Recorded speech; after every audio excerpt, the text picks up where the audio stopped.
Esto es La Granja de los que no leen.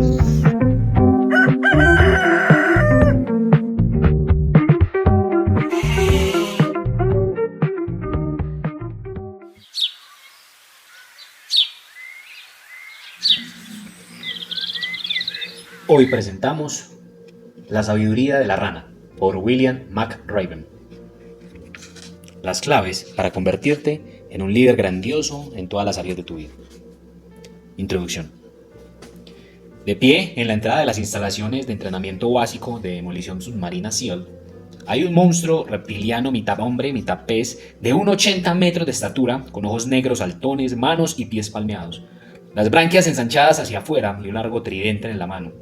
Alrededor del cuello tiene un cartel que dice: "Así que quieres ser un hombre rana".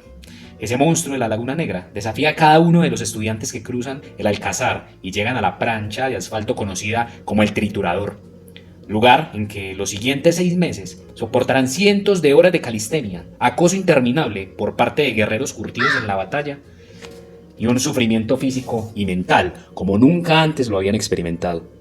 A este desafío añade horas de escalofriantes baños en el océano, kilómetros y kilómetros de carreteras en arena suave, carreras de obstáculos brutales y la semana del infierno que lo consume todo. 34 años después de haber comenzado el entrenamiento BOT, fui considerado con la destinación para el hombre rana y Navy SEAL en activo de la mayor cantidad de años al servicio de Bullfrog.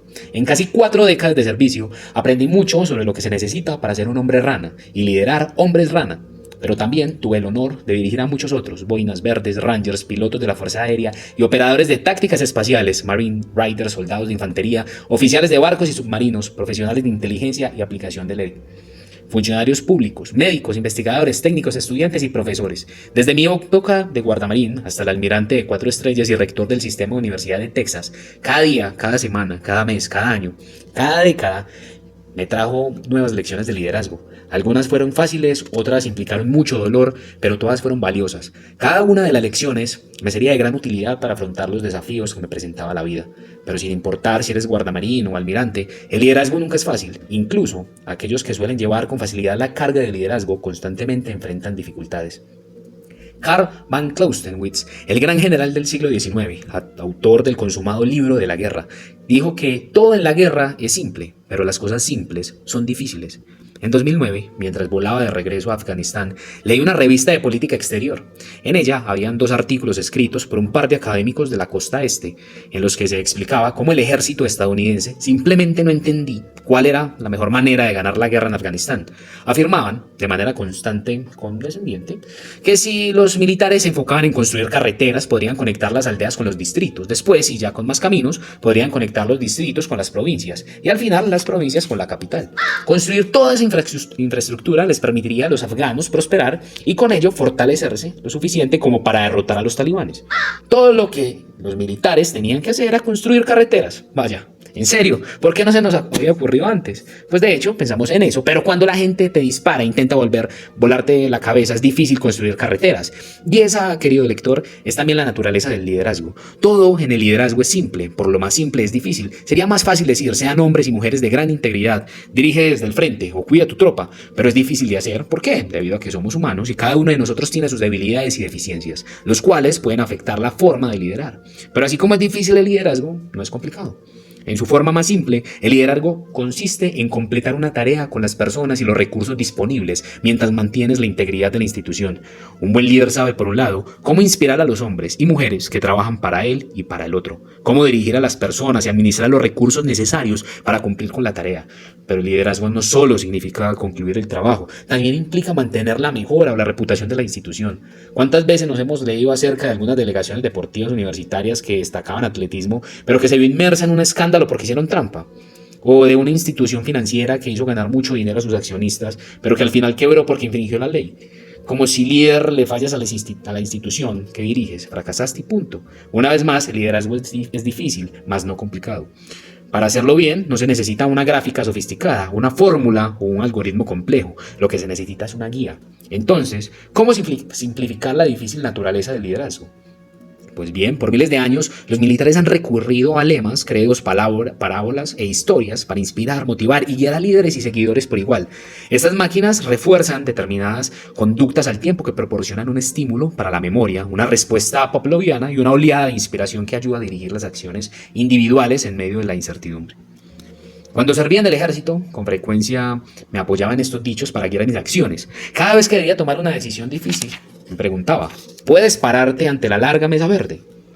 Desde la Segunda Guerra Mundial, las mesas de conferencias utilizadas en juntas militares se construían con largos y estrechos muebles cubiertos de manteles verdes. Cada vez que se llevaba a cabo un procedimiento formal que requerían varios oficiales juzgaron un asunto, estos se reunían alrededor de la mesa. La razón es la máxima, era simple. Si eras incapaz de presentar un argumento convincente a los oficiales sentados alrededor de la larga mesa verde, entonces tenías que reconsiderar tus acciones. Cada vez que me enfrentaba a una decisión importante me preguntaba, ¿puedo presentarme ante la larga mesa verde con la satisfacción de haber tomado todas las medidas correctas? Esa es una pregunta más importante que debe plantearse un líder. Y aquella vieja frase me recordaba qué paso debía dar. Pero hay otros lemas y referentes que extrañan el mismo poder, como la de los Rangers del ejército. Suspend, por tu propia voluntad.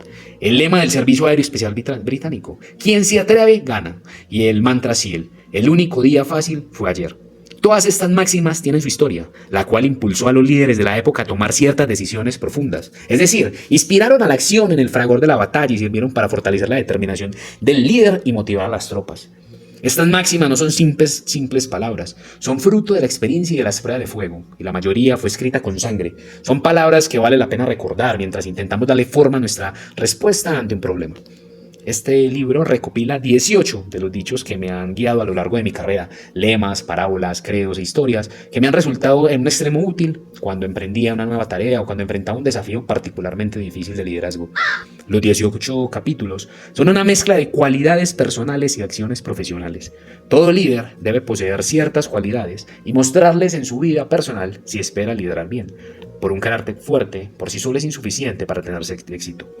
Como líder, uno debe tomar medidas para elaborar un plan, comunicar la intención de este, supervisar el progreso y responsabilizar a las personas y a uno mismo, en conjunto. Las cualidades y las acciones son los pilares de los grandes líderes.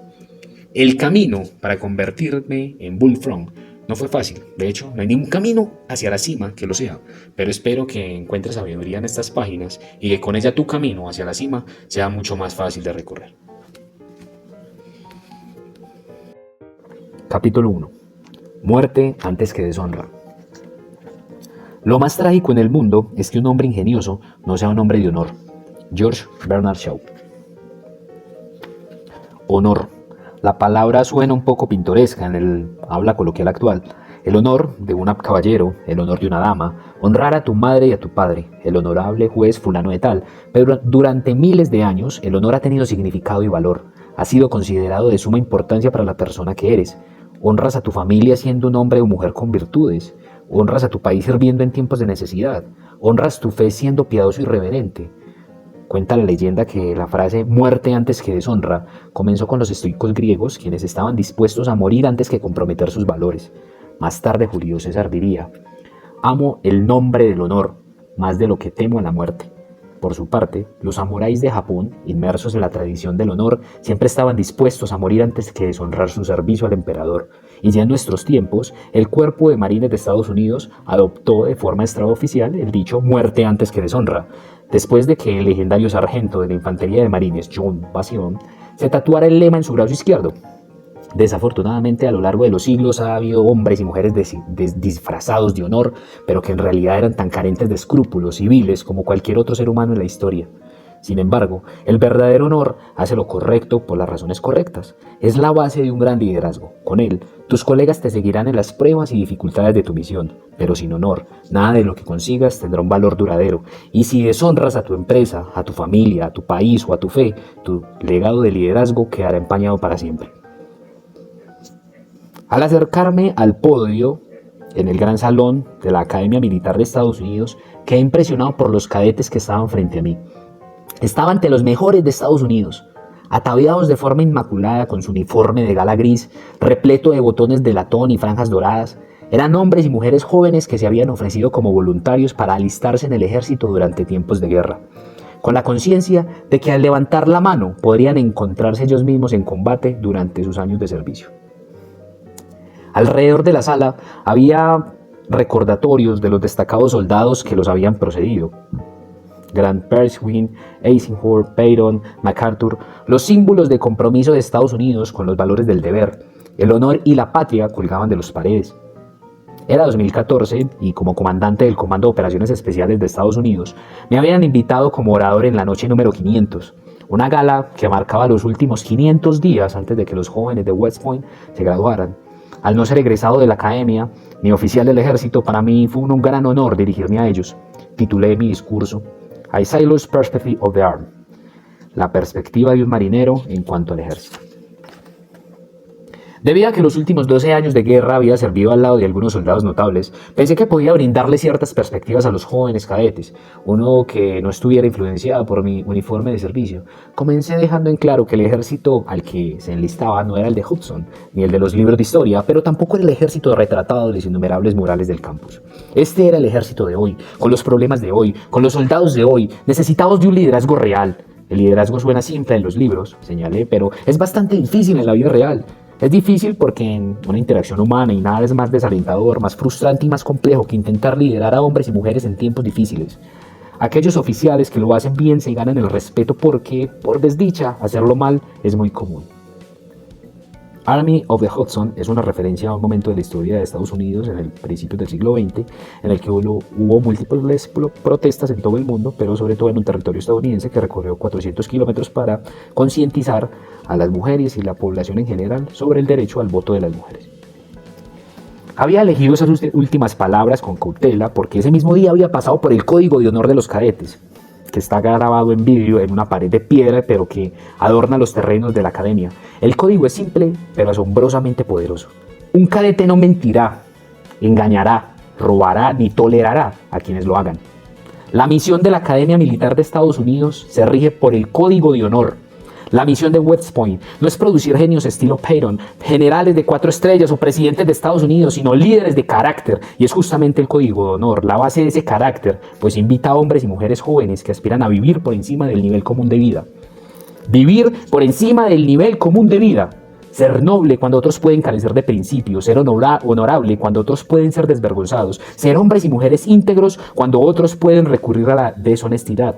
Lo que descubrí al dirigir y ser dirigido por grandes oficiales de todas las ramas del servicio fue la importancia del carácter y de tener un código de honor personal que te ayude a guiarte en los momentos difíciles. ¿Cuándo vamos a caer a los generales? Cuando sus debilidades se hacen públicas y sus fallas de carácter quedan al descubierto. Es fácil creer que ese código no es más que una serie de palabras huecas para inspirar a hombres y mujeres jóvenes impresionables, cuando aquellos a quienes consideramos héroes se derrumban. Es fácil hartarse de la fealdad de la vida y volverse cínico. Pero no te equivocas. Si quieres ser un gran líder, debes tener un código de conducta personal que sirva de anclas a tus decisiones y tus acciones. Un ancla que te ate a un buen lugar de regreso cuando te extravíes. Y ten por seguro que la mayoría de las personas nos extraviamos en algún momento. Todos somos humanos. Tomamos malas decisiones, actuamos de la forma estúpida y nos arrepentimos de algo que hicimos. Sin embargo, todos deberíamos esforzarnos con vehemencia para ser honorables. Cuando me uní a los equipos de SEAL en 1978, todos los operadores eran veteranos de Vietnam. Eran duros, malhumorados, irreverentes y en ocasiones insubordinados, pero aún existía en ellos un sentido de nobleza que moldeaba su carácter. Aunque habían enfrentado una guerra difícil y desagradable que en ocasiones puso a prueba su humanidad, comprendieron la necesidad de ser hombres íntegros y de honor. Y al igual que sus antepasados sobrevivientes a Vietnam, los SEAL de hoy no están libres de panoramas oscuros, pero el estándar de conducta sigue siendo alto de modo excepcional. En 2005, los SEAL modernos plasmaron esa norma de conducta en el código ético de la SEAL, el llamado Nivell SEAL Ethos, que en parte dice: sirvo con honor dentro y fuera del campo de batalla. La integridad sin concesiones es mi estándar, mi palabra es mi vínculo. El código ético de los SEAL refleja el código de conducta de muchas otras unidades militares. El credo de los Rangers del ejército declara: siempre me esforzaré para defender mi prestigio, el honor y el alto espíritu de regimiento de los Rangers. De manera similar, el credo de los Boinas Verdes afirma: me comprometo a defender el honor y la integridad del legado de los Boinas Verdes en todo lo que soy y en todo lo que hago. A su vez, el de los Marines Raiders sostiene: defenderé el honor del legado y el valor que me ha transmitido. Siempre lo haré lo correcto. No me avergonzaré a mí mismo ni a aquellos a quienes sirvo. Por supuesto, no se trata solo de los militares. La ley de las niñas exploradoras señala: haré todo lo posible para ser honesta y justa y hacer del mundo un lugar mejor. El juramento de los niños exploradores sostiene: por mi honor haré lo mejor que pueda. Seré moralmente recto. Y creo que el juramento hipocrático original capta la importancia de un credo mejor que cualquier otro, pues en su párrafo final declara: si cumplo este juramento de forma fiel y no lo quebranto, que se me concedan los frutos de la vida y me gane el respeto de todos los hombres para siempre. Sin embargo, si transgredo este juramento y lo violo, que mi destino sea lo contrario. Siempre podemos referir ejemplos de personas exitosas, carentes de escrúpulos y de una brújula moral que sin embargo han ganado miles de millones de dólares y han llevado sus industrias a nuevas alturas, pero en múltiples ocasiones esa falta de integridad, hacer lo incorrecto en un lugar de lo correcto, puede manifestarse en una cultura laboral tóxica, un negocio fallido o una tragedia personal. Sin transgendes tu juramento, tu código de conducta o tu trascendencia. Si transgredes tu juramento, tu código de conducta o la decencia básica con lo que debes vivir tu vida y administrar tu negocio, con el tiempo perderás el respeto de los hombres y mujeres a quienes sirves y el contrario se convertirá en tu destino. Hacer lo correcto es importante porque cuando el líder lo demuestra a diario, desarrolla la cultura de la institución y a su vez desarrolla la siguiente generación de líderes. Si eres una persona que carece de carácter, entonces se verá reflejado en la cultura de la organización y estarás preparado de las siguientes generaciones de líderes para el fracaso. Con frecuencia escucho que es difícil saber qué hacer. No lo es. Siempre sabes lo que es correcto, pero a veces es muy complicado llevarlo a cabo. Es difícil porque tal vez necesitas admitir un fracaso. Es difícil porque la decisión correcta puede afectar a tus amigos y colegas. Es difícil porque es posible que no te beneficies en lo personal al hacer lo correcto. Sí, es difícil. Eso se llama liderazgo. Tener un conjunto de principios morales y al ser una persona íntegra, con las virtudes más importantes para cualquier líder, en los términos más simples, esto sigue en el código de honor de West Point. No mientas, engañes, robes, ni toleres a quienes lo hacen. Eso significa que debes ser honesto con tu fuerza laboral, tus clientes y el público. Sé justo en tus acuerdos comerciales. Sigue la regla de oro. Trata a los demás como quiera que te traten. Si esto te parece el estilo de Pollyanna o como si estuvieras en la escuela dominical, pues que así sea. Ser una persona con una gran integridad de lo que diferencia a las grandes líderes de los comunes. Después de 37 años como Navy SEAL, soy demasiado consciente de mis deficiencias como para ser en extremo moralista y decirte, lector, cómo comportarte. Sin embargo, a pesar de mis numerosos tropiezos en el camino, siempre descubrí que tener un conjunto de principios me ayuda durante los momentos más difíciles de mi vida y mi carrera. Antes de que puedas dominar a cualquiera de los otros axiomas de la sabiduría, primero debes esforzarte por ser una persona honorable e íntegra. Esto es lo que sitúa a los grandes líderes por encima de los comunes. No será fácil, nunca lo es, pero tampoco es complicado. La sabiduría de la rana. 1. Sé justo y honorable en tus acuerdos comerciales. Es la única manera en la que tú y tus empleados podrán dejar un legado del cual estén orgullosos. 2. Nunca mientas, engañes, robes ni toleres a quienes lo hacen. La cultura de tu organización comienza contigo. 3. Asume tus errores de juicio. Le ocurre a todo el mundo. Corrige el problema y vuelve a ser una persona honesta y confiable. Capítulo 2. No puedes generar confianza en un instante. Las personas en quienes se confía de forma plena y correcta devolverán esa confianza. Abraham Lincoln. Dejé mi auto en el pequeño estacionamiento frente a la sede del CIA, vestido con mi uniforme azul marino, salí de ahí, subí las escaleras y entré al gran edificio. En el suelo estaba plasmado el escudo de la Agencia Central de Inteligencia. Un círculo con fondo azul y en el centro un escudo blanco con una estrella roja, arriba del cual hay un águila con la cabeza volteada hacia su derecha. A mi izquierda estaba el Memorial Wall, muro conmemorativo a la CIA, con 137 estrellas que conmemoran a los oficiales de la CIA fallecidos en el cumplimiento de su deber. Abajo estaba el libro de honor con los nombres de los caídos. En todos los años que habían ido a la CIA, nunca dejaron de conmoverme el sencillo edificio de mármol y cada una de las estrellas que contenía tanto sacrificio. Mientras me acercaba al guardia, pude ver en mis escoltas detrás del escritorio esperando a que registrara mi credencial y atravesara la entrada. Señor, es grato verlo de nuevo, señaló mientras yo empujaba el torniquete. El director lo espera en su oficina. Como comandante de una unidad de operaciones especiales me había convocado de regreso a la sede de la CIA para reunirme con el nuevo director, Leon Panetta. Dimos una vuelta cerrada de la izquierda para tomar un pequeño pasillo y entramos en el ascensor privado del director. Mi escolta presionó el botón y fuimos directo al 7º piso. El ascensor abrió sus puertas en la oficina exterior del planeta. Ahí me recibió otro escolta y me acompañó a la sala de espera. Sonrió, me ofreció una taza de café y me dijo en modo cortés: el director está con usted en unos momentos. Mientras esperaba, repasé en mi mente lo que sabía sobre León Panetta. Era hijo de inmigrantes italianos, nació y creció en Monterrey, California, en una granja de Nogales, asistió a la Universidad de Santa Clara, donde estuvo su licenciatura en Derecho. Panetta pasó una corta temporada en el ejército y luego tuvo una carrera increíblemente distinguida en la que fue congresista hasta 8 veces, director de la Oficina de Administración y Presupuesto y jefe de gabinete del presidente Bill Clinton. Panetta era conocido por su sonrisa contagiosa, su cálida personalidad y su agudo y mordaz intelecto. Era sociable por fuera, pero tenaz por dentro. Pero con toda su experiencia en Washington, yo sabía que ser director de la CIA era algo absolutamente diferente a cualquier otra actividad que hubiera desempeñado antes. Además, los militares y la CIA a veces tenían una relación de amor y odio. Siempre estábamos compitiendo por recursos, misiones y talento, y yo estaba a punto de descubrir en qué lado de esa relación de León Panetta. Unos minutos más tarde me llamaron a su oficina. En cuanto crucé la puerta, Panetta, con una gran sonrisa en el rostro y su mano extendida en señal de amistad, dijo: soy León Panetta. Es un placer conocerlo. También es un placer conocerlo, señor director. Oh, por favor, insistió Panetta, llámeme León. Me reí. Lo siento, señor, he estado en el ejército demasiado tiempo y eso no sucederá. Él se rió conmigo. De pie en la sala, dispuesto en un semicírculo informal, estábamos todos los oficiales superiores de la CIA. Panetta me señaló el primer hombre de la fila y lo presionó como director de operaciones DDO. Tenía una leve sonrisa en el rostro y un brillo en los ojos cuando me saludó con la cabeza y yo le devolví el saludo. El siguiente en la fila era el director de análisis. Luego, Panetta me presentó el resto de los directores regionales y funcionales. Con cortesía, estreché la mano de cada uno mientras caminaba por la fila. Una vez que me presentó a todos, Panetta me insistió en sentarme en una mesa de conferencias. Gracias de nuevo por venir a visitarnos. Bill, creo que la relación entre la CIA y su mando es muy importante y me interesaba mucho que conociera mi equipo de liderazgo superior para que pudiera comenzar a generar confianza mutua.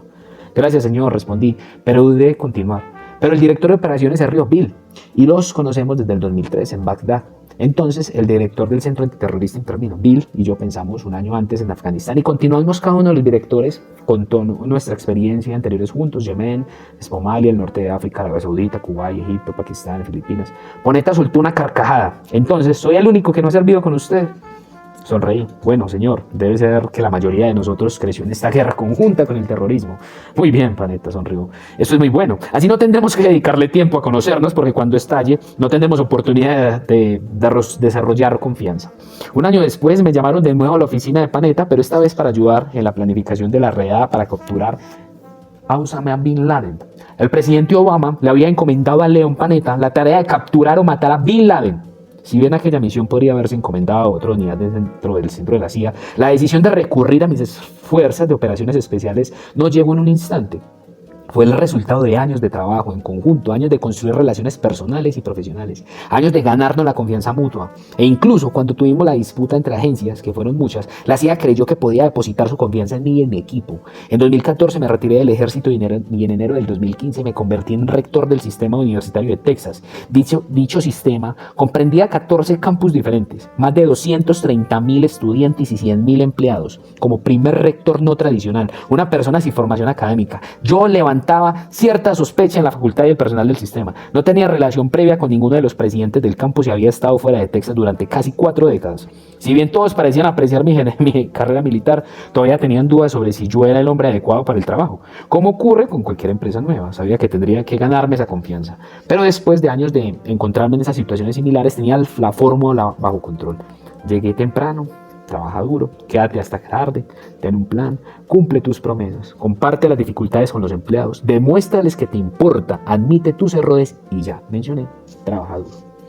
En su libro La velocidad de la confianza, Stephen Covey dice que la confianza tiene 2 componentes: carácter y aptitud. En principio, puedes confiar en alguien si sabes que es un hombre o una mujer honesto y confiable, pero si esa persona no cumple sus promesas, si demuestra que es incompetente en el manejo de sus asuntos de negocio, después de un tiempo pierde la confianza en ella. Como líder, tu aptitud se medirá con tu comportamiento personal, tu comportamiento profesional, tu eficacia en el manejo de problemas y tu coherencia. Para ser un gran líder, tus empleados deben confiar en ti. Si no lo hacen, no te seguirán. Se necesita tiempo para generar confianza, pero ese tiempo bien invertido si pretendes liderar de manera eficaz.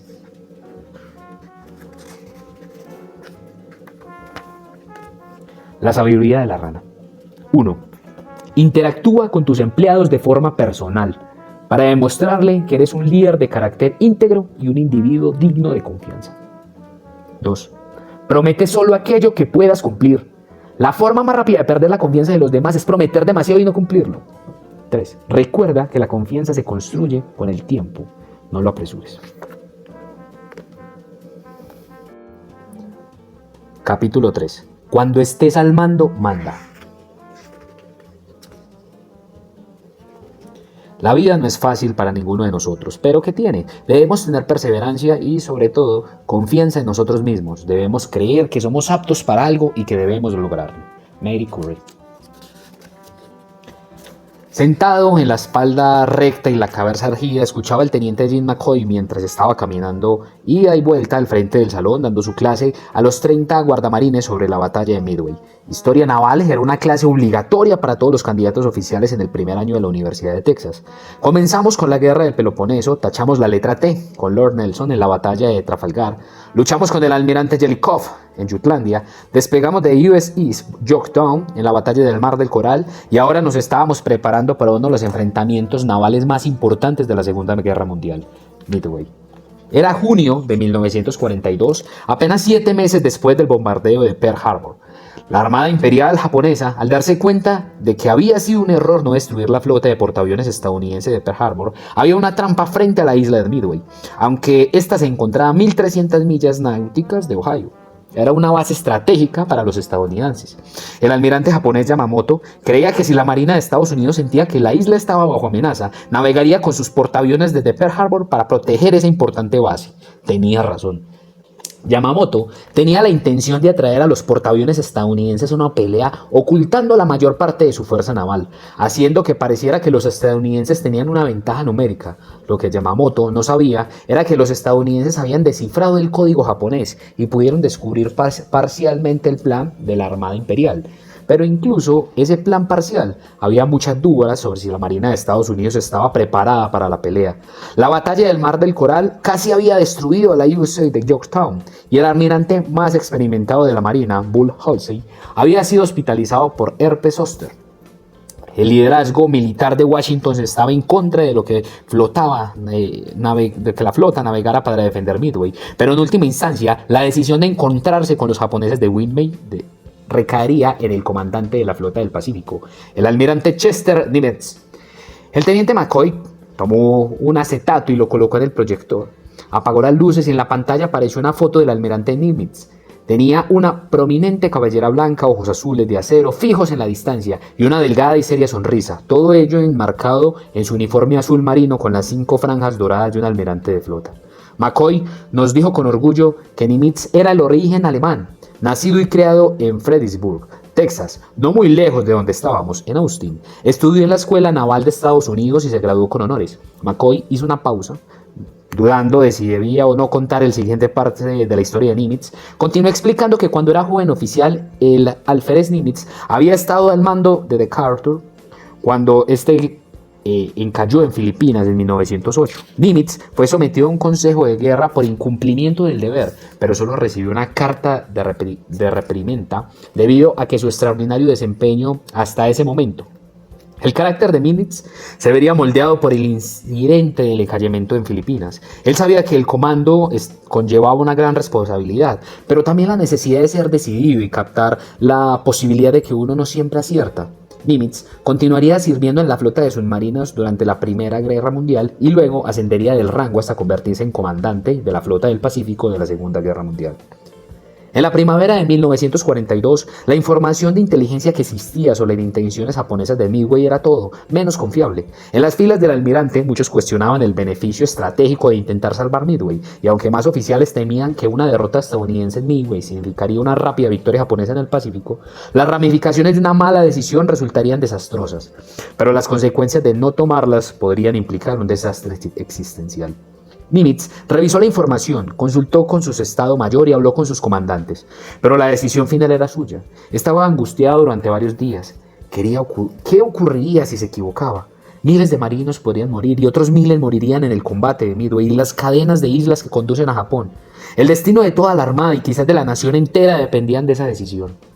Cuenta la leyenda que durante una conversación con el almirante Bull Halsey, Nimitz le confesó su apreciación. El peso de la decisión acerca de Midway lo abrumaba.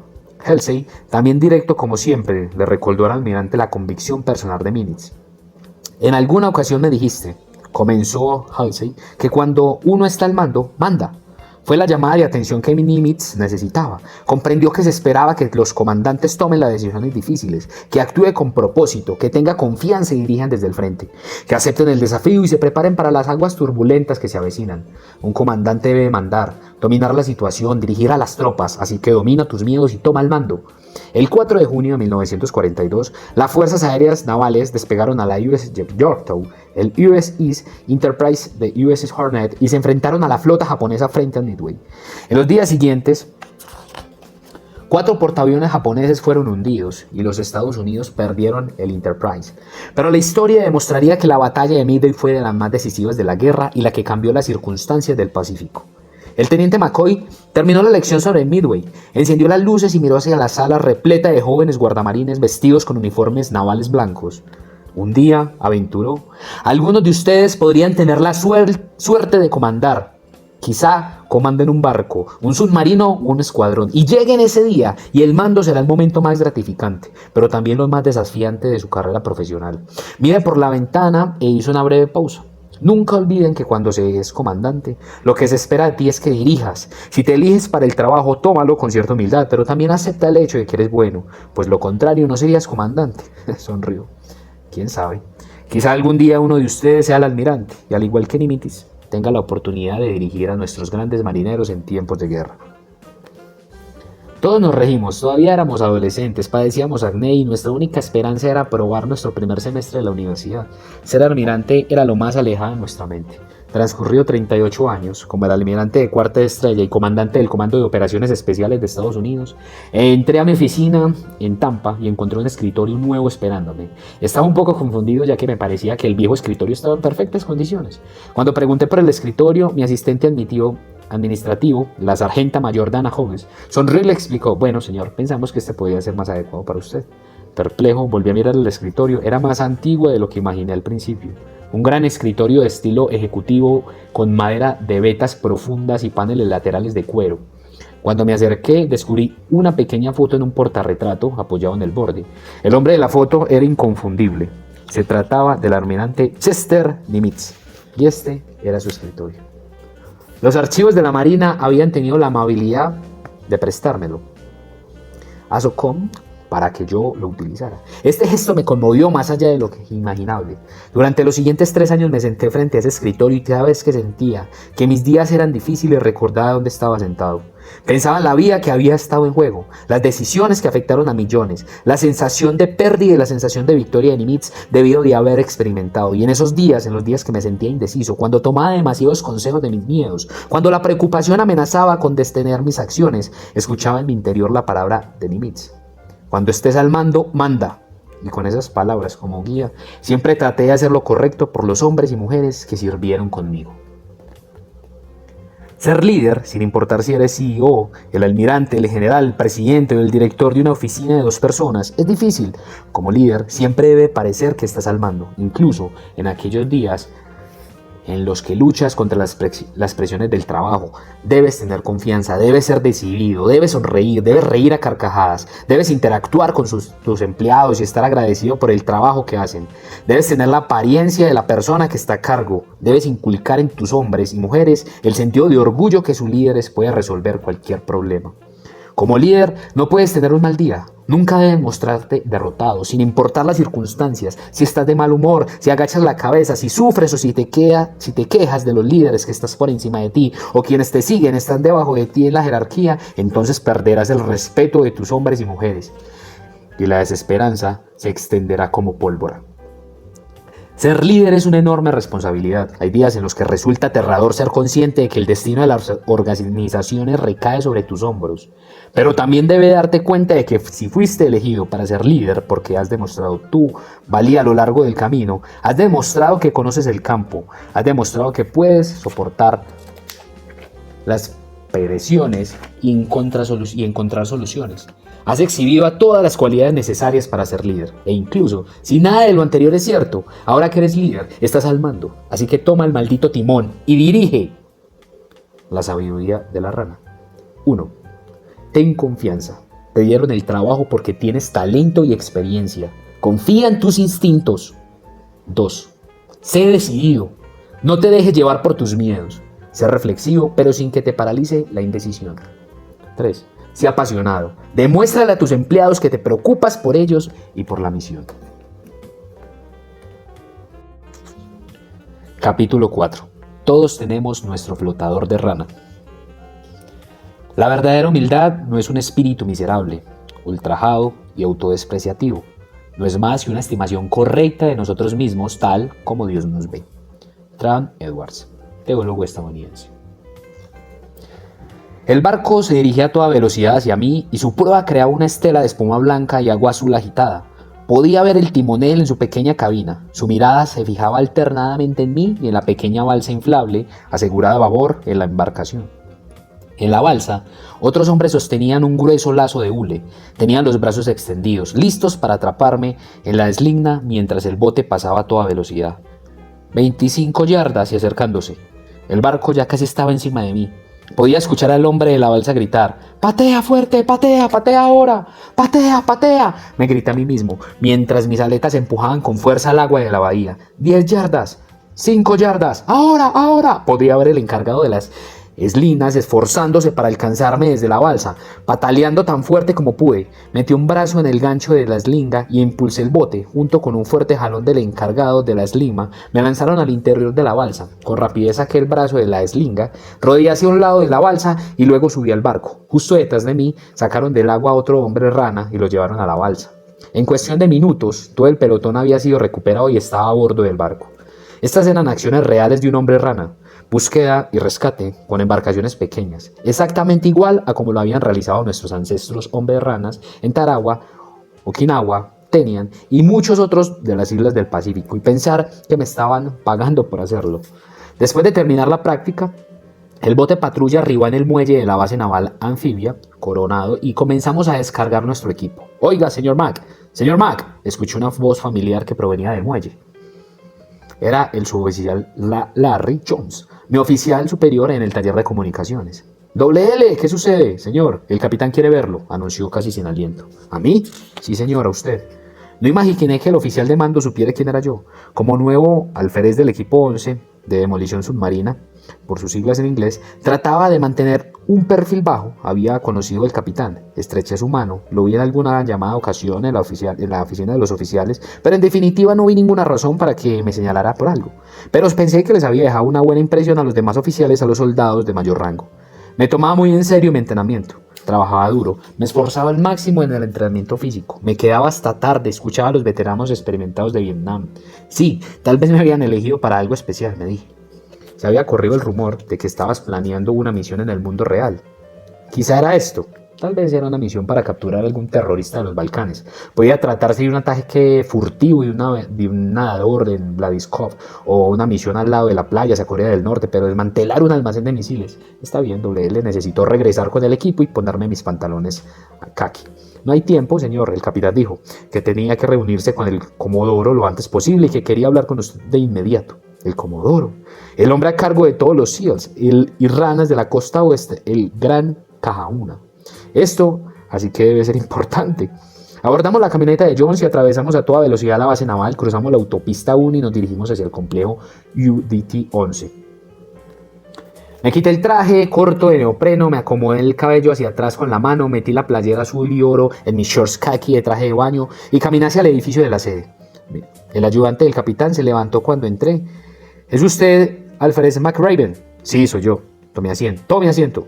Lo haré saber al comandante que está aquí». Me senté en el sillón café de piel sintética y miré los cuadros de la pared. Había fotografías del hombre rana limpiándose las playas de las islas del Pacífico para los desembarcos anfibios durante la Segunda Guerra Mundial.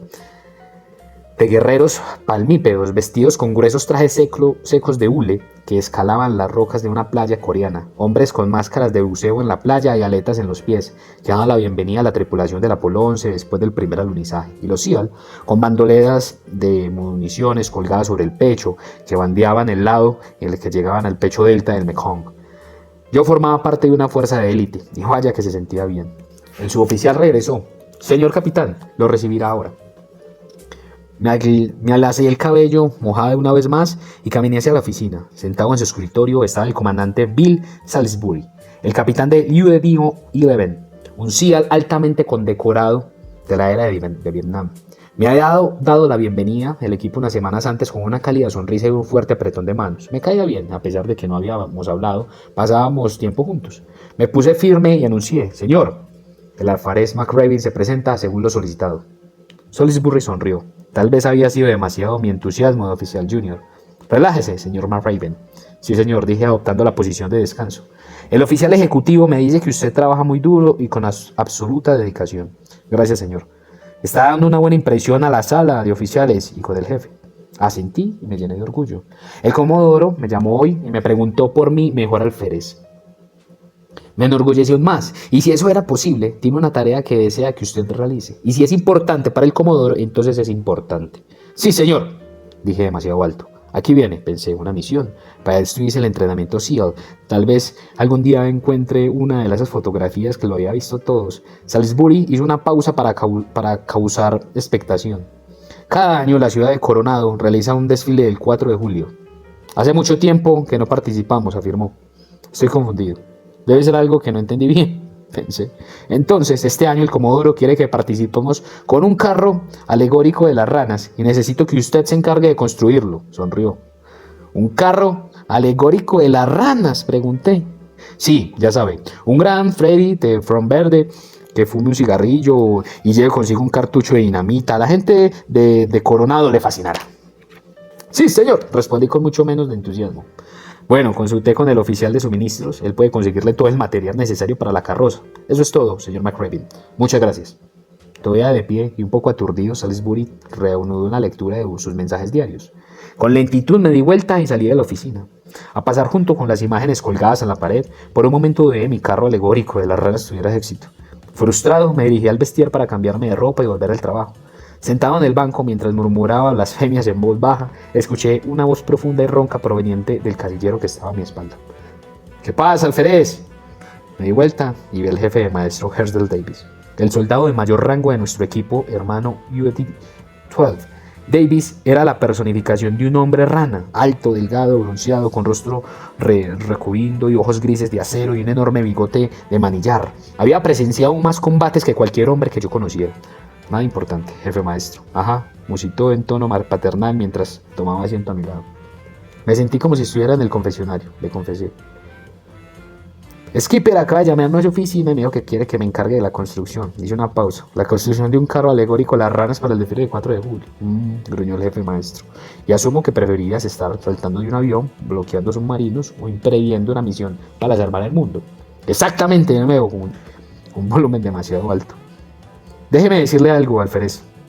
Llevo casi 30 años en este club de canoas. Tarde o temprano todos tendremos que hacer actividades que no deseamos. Pero si vas a hacerlo, entonces hágalo bien. Construya el mejor carro alegórico de ranas del que sea capaz. Y ahí estaba. Construya el mejor carro alegórico de las ranas que sea capaz. A lo largo de mi carrera, me pidieron que construyera muchos carros alegóricos de rana. Me pidieron que realizara aquellas tareas menores que nadie más quería, aquellas que parecía estar por debajo de la dignidad de mi rango, pero cada una de esas recordé las palabras del jefe maestro y me esforcé en hacer lo mejor que podía y por estar orgulloso de cualquier trabajo que se me asignaran. En mi trayectoria descubrí que si uno está enorgullecido de los trabajos pequeños, la gente piensa que uno es digno de lo más importante. El 4 de julio de 1978, el UDT From Flood ganó el primer lugar en la categoría y la imagen de mi primer misión quedó colgada con orgullo en el complejo UT-11 durante años. La sabiduría de la rana. Ser humilde en tu comportamiento y tus expectativas. 2. Acepta el hecho de que se te pedirá que realices trabajo que estés por debajo de tus estatutos. Hazlo lo mejor que puedas. 3. Mide la fortaleza de tus empleados por disposición para realizar las pequeñas tareas y ejecutarlas de la mejor manera. Capítulo 5. El único día fácil fue ayer. No basta con creer en algo, debes tener la resistencia para enfrentar los obstáculos y superarlos. Golden Mayer. El sonido de la campana resonó en la plancha de concreto para el entrenamiento físico. El triturador, 1, 2, 3 repiques mientras profundo tono de latón rebotaba en los edificios y se anidaba en el consciente colectivo de los aprendices del CEAL que realizaban la calistenia matutina. Por el rabillo del ojo vi como el suboficial Holiday se despojaba del casco y se colocaba en la base de la campana. El instructor SEAL, vestido con una playera azul y oro, unos shorts khaki de traje de baño y botas verdes para la selva, dijo algo inintendible. Lo único que alcancé a ver fue a Holiday gritando a todo pulmón: ¡Hurra, instructor Faculty! Faculty dijo algo más y Holiday se dio la vuelta y retornó al cuartel. Nunca volvimos a verlo. Con 3 repiques de campana acababa de abandonar el entrenamiento de SEAL. 15 días antes habíamos contemplado la semana del infierno. Presumiblemente será la semana más dura en cualquier entrenamiento militar. Consistía en 6 días sin dormir. Padecíamos frío y acoso constante por parte de los instructores, quienes nos mojaban y nos hacían sentir miserables. Al igual que nosotros, Holiday había experimentado la euforia de haber contemplado la agotadora prueba. Sabía que en la historia del entrenamiento SEAL, la mayoría de los estudiantes desertaban durante esta semana. Por él lo había logrado, y en su opinión, el resto del entrenamiento sería mucho más fácil. Podía vislumbrar la graduación en el horizonte, podía imaginarse el tridente SEAL colocado sobre su pecho, soñaba con unirse a un equipo de profesionales de élite y vivir de la aventura de su vida, podía saborear la victoria. Lo sé porque en su euforia me había confiado su visión del futuro, pero Holiday falló en no recordar las palabras que estaban grabadas en un gran cartel de madera colgado en la pared detrás del puesto de entrenamiento físico del instructor. El cartel decía: el único día fácil fue ayer. Este se había convertido en el mantra de los SEAL, desde que los estamparon por primera vez en la parte posterior de las playeras que utilizaban la generación del entrenamiento SEAL 89. El único día fácil fue ayer. Las palabras se explicaban por sí solas, pero el significado es mucho más profundo. Eran una advertencia para todos los aprendices de SEAL. Decían: si crees que la parte difícil ya pasó, estás equivocado. Mañana será tan difícil como hoy, o aún más. Pero las palabras también tenían un gran peso fuera del entrenamiento. Para mí era una llamada de atención, un recordatorio de que cada día requería todo mi esfuerzo. Me recordaba que en un día sí sería fácil y como líder debía estar preparado para darlo todo cada día. En 1986 el Congreso aprobó la ley de Goodweiler-Nichols, el cual reorganizó el Departamento de Defensa y trajo consigo la enmienda Nunn-Cohen, en la que se establecía la creación del Comando de Operaciones Especiales de los Estados Unidos. Estos 2 mandatos del Congreso cambiaron para siempre el ejército y en particular en las operaciones especiales. Uno de los oficiales que encabezó la iniciativa para la creación del USCOM fue el capitán de la Armada Herbert Charles Chuck Lamont. Él era un SEAL de la era de Vietnam que había llegado a la cima de las filas e impulsó el proyecto de ley en el Congreso para luego implementarlo en la Marina. Lamont tenía una reputación dividida entre los equipos. No encajaba en el perfil SEAL. La era de Vietnam, en su lugar de ser ruidoso y conversaciones ásperas, Lamont era muy correcto, de voz suave y discretamente decidido. Después del establecimiento del USCOM, Lamont fue nombrado almirante y fue el primer comandante al Comando de Tácticas Especiales de la Guerra Naval. Fue el primer SEAL en recuperar un puesto del almirante dentro de la comunidad SEAL. Estoy seguro que se esperaba que en sus días más difíciles hubieran quedado atrás, pero en lugar de conformarse con la estrella de su almirantía, Lamont reorganizó por completo a los SEAL y a las unidades de barcos especiales y preparó a la comunidad para el éxito a largo plazo. Fue una tarea monumental que le generó constantes críticas dentro y fuera de la comunidad SEAL. Sin embargo, en todo el tiempo que estuve con el almirante Chuck Lamont, nunca lo vi frustrado, nervioso o abatido. Sin importar los desafíos que enfrentara, siempre el hombre a cargo entendía que todas las miradas estaban puestas en él y que independientemente de las circunstancias tenía la responsabilidad de poner buena cara. Después de lo que ascendieron al almirante de las estrellas, a Chuck Lamont le diagnosticaron cáncer de garganta, posiblemente como consecuencia de su exposición a la agente naranja en Vietnam.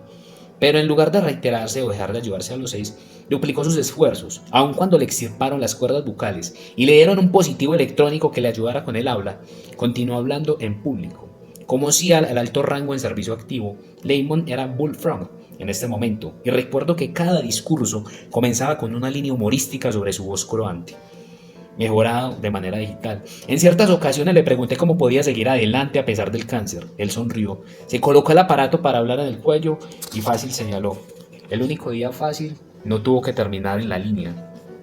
Lamentablemente en 1997, Chuck Lemon ha fallecido a la edad de 57 años. Nunca fue consciente del impacto que tuvo en los Navy SEALs, en la unidad de embarcaciones especiales de hoy y en aquellos oficiales jóvenes que, como yo, lo vieron lidiar con gracia, humildad, humor y valentía. Años más tarde, en 2002, cuando servía en la Casa Blanca de Bush, el comandante de los SEAL de la costa, que me invitó a una conferencia, como era usual en la reunión SEAL, comenzamos cada día con una hora calistenia, seguida de una carrera larga. Mi cuerpo aún no había sanado después de haber sobrevivido al grave accidente del paracaídas en 2001, por lo que tratar de hacer que algún entrenamiento físico era, en el mejor de los casos, un desafío. Pero pensé en Chuck Lemon y supe que no renunciaría por una incomodidad, por más mínima que fuera. Así que armé de valor y me uní en el grupo para el entrenamiento físico de la mañana. Comenzamos con la serie habitual de lagartijas y sentadillas, combinaciones de repeticiones de 8 y aleteo de piernas. Con trabajos podía realizar los ejercicios, pero traté de resistir. Al terminar la calistenia, comenzamos una carrera de 15 kilómetros. Todos mis compañeros comenzaron corriendo de sprint. Solo puedo mantener el ritmo durante los primeros 100 metros, y luego comencé a quedarme atrás. A los pocos minutos ya ni siquiera podía ver al grupo. El recorrido consistía en dar 5 vueltas alrededor de un tramo de 3 kilómetros en un parque estatal. Conforme pasaban los minutos y yo avanzaba de forma pesada, noté el primer corredor, un joven teniente SEAL, que ya había dado la vuelta y me había alcanzado. Redujo la velocidad por unos momentos, se detuvo a mi lado y, conscientemente de mi accidente en paracaídas, me dirigió una mirada penetrante y confusa. «Señor, ¿qué diablos está haciendo?», preguntó. «¿Qué quiere decir con eso?», respondí. Sacudí la cabeza y dijo: «Señor, ¿por qué está aquí? No tiene que demostrar nada». Antes de poder responderle, apretó el paso y se perdió a la distancia. Yo era capitán de los Navy SEALs en ese momento, ya había concluido mi comando mayor. Un paso importante en la carrera de un oficial y no tenía nada más que demostrar ante un joven teniente. Pero lo que yo tenía que decirle, lo que quería gritarle a todo pulmón, era lo equivocado que estaba. El día en que crees que ya no tienes algo que demostrar, el día en que crees que ya no debes darlo todo, el día en que crees que tienes derecho a un trato especial, el día en que crees que todos tus días difíciles quedaron atrás, el día ese que ya no eres líder adelante cuando termina un trabajo. El liderazgo requiere energía, resistencia y resiliencia, requiere todo lo que tienes y un poco más. Los hombres y mujeres que trabajan para ti se alimentarán de tu energía. Si no pareces estar preparado para lidiar con los desafíos del día, ellos lo vendrán. Si te sientes abatido porque hoy fue un día difícil, que ayer, ellos lo sentirán. Si no estás preparado para darlo todo, ellos lo sabrán. Y si crees que solo se trata de líderes en combate, estás equivocado. Se trata de cada gran líder a quien se le asignó una tarea difícil y se le pidió que inspirara, motivara y dirigiera personas a su cargo. Pero eso no significa que cada día debe ser agotador.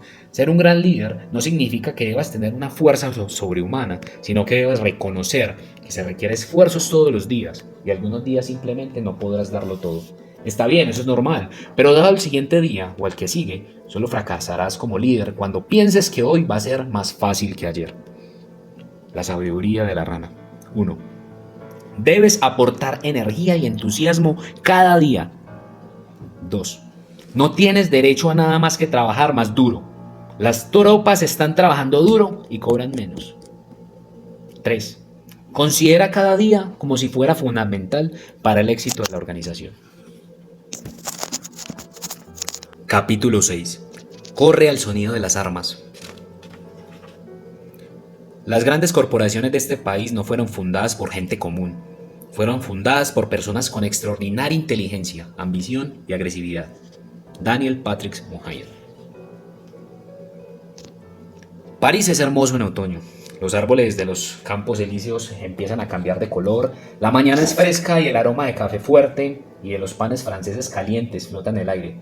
Por la noche la Torre Eiffel se ilumina y debajo de sus grandes vigas de acero una multitud de jóvenes y personas mayores se acurruca en búsqueda de calidez y compañía.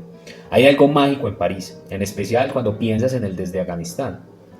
Llevaba meses soñando con París, tendría unos días de licencia en las operaciones en Afganistán y el tiempo suficiente para volar a Francia y regresar.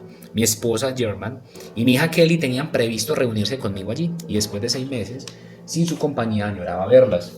Entonces alguien llamó a mi puerta. «Adelante», grité en la habitación de manera contrachapada. La puerta de mi cabaña se abrió y el coronel a cargo de las operaciones de combate en la noche entró. «Señor, lamento molestarlo, pero tuvimos un incidente con víctimas civiles y la situación no luce nada bien». Tomé una silla, respondí. El coronel puso un mapa y algunas fotografías aéreas sobre la pequeña mesa de mi habitación. Durante los siguientes minutos describió las acciones sobre los objetos, los cuales habían provocado las víctimas civiles. Tenía razón, no se veía nada bien. La pérdida de civiles siempre es dura, personas inocentes atrapadas en el fuego cruzado o confundidas como talibanes o Al-Qaeda. Intenta convencerte de que es la naturaleza de la guerra, pero eso es nunca lo que hace más fácil. Son personas reales que sufrieron pérdidas reales. Nada alivia el dolor de todo lo que pasó, ni el de ellos ni el tuyo. Señor, el general ya fue informado y no hace falta decir que no estás contento. Le dije a su personal que usted saldría mañana y me solicitó hablar con usted esta noche, antes de que se fueran con licencia. Está bien. Encárguese de la llamada. Estaré en el centro de operaciones conjuntas en un momento. Cuando el coronel se fue, yo ya sabía qué debía hacer. Tomé el teléfono y a través del satélite militar hice una llamada a nuestra casa de Fort Bragg, Carolina del Norte. Jordan contestó en cuanto sonó el teléfono al otro lado de la línea. Antes de que yo pudiera decir algo, ella preguntó: ¿está todo bien? Estábamos ansiosas por verte en París. Hice una pausa. Ella lo supo antes de que yo pudiera pronunciar palabra alguna. No irás a París, ¿verdad? Respiré profundamente y le expliqué la situación. Era simple. No había manera de que pudiera irme en ese momento. Con la trágica baja de civiles, cuando la reputación de la organización estaba en riesgo, cuando los de arriba y los de abajo esperaban liderazgo, cuando mi presencia era necesaria para enfrentar la crisis, no había manera de que pudiera volar a París. Yo lo sabía, y después de 35 años de matrimonio, ella también lo sabía. Ya habíamos estado aquí antes. Era una lección que había aprendido de muchas en mi carrera. Cuando las cosas van mal es en el momento que un líder sea agresivo, que vaya hacia donde está el problema y enfrente la crisis. La temperatura a principios de julio de 1863 era sofocante. 3 días de marchas forzadas hacia un pequeño pueblo en Pensilvania llamado Gettysburg.